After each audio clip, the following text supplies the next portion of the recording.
क्या आपने कभी सुना है किसी ऐसी नगरी के बारे में जो सोने से बनी थी, जिसकी दीवारें रत्नों से जड़ी थीं, जहां स्वयं भगवान श्री कृष्ण राज्य करते थे? लेकिन एक दिन वो नगरी समुद्र में समा गई, ऐसे जैसे कभी अस्तित्व ही नहीं था। क्या ये सिर्फ पौराणिक कथा है या इसके पीछे कोई वैज्ञानिक और आध्यात्मिक रहस्य भी है? आइए जानते हैं। द्वारका के डूबने का रहस्य। तो कंस के मामा जरासंध ने 17 बार मथुरा पर हमला किया। आखिरकार श्री कृष्ण ने युद्ध की बजाय बुद्धि का प्रयोग किया और उन्होंने यदुवंशियों को समुद्र के किनारे ले जाकर एक नई नगरी बसाई, द्वारका। स्कंद पुराण, हरिवंश पुराण और महाभारत के अनुसार द्वारका नगरी का निर्माण विश्वकर्मा ने स्वयं किया था। यह नगरी 12 योजन लंबी और 9 योजन चौड़ी थी, यानी लगभग 96 किलोमीटर लंबी और 62 किलोमीटर चौड़ी।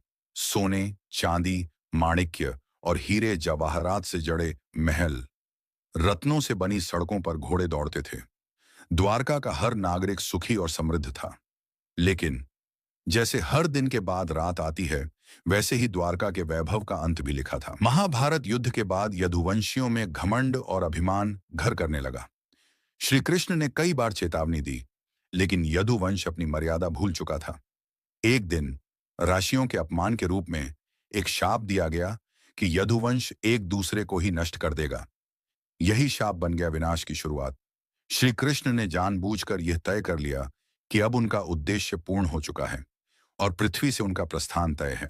एक दिन प्रभास क्षेत्र में यदुवंशियों के बीच शराब पीकर झगड़ा शुरू हुआ और फिर देखते ही देखते भाई ने भाई को मार डाला।